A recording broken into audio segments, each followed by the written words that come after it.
Bluetooth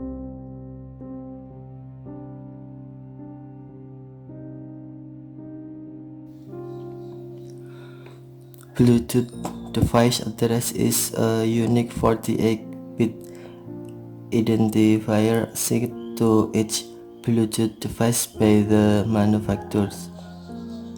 To find a Bluetooth address in Samsung Galaxy S10, open Settings, swipe up or down home screen to access the app screen,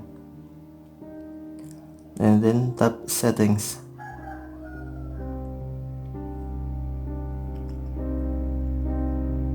Scroll down, tap About Phone,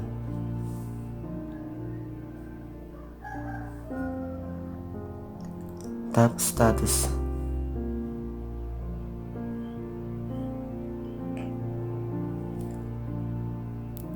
Bluetooth address is unavailable because Bluetooth is disabled. To enable, scroll down notification area and then tap Bluetooth icon until blue. Okay.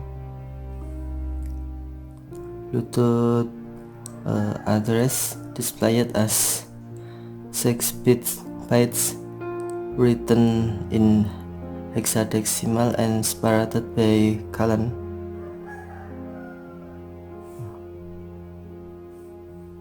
This is your Bluetooth address.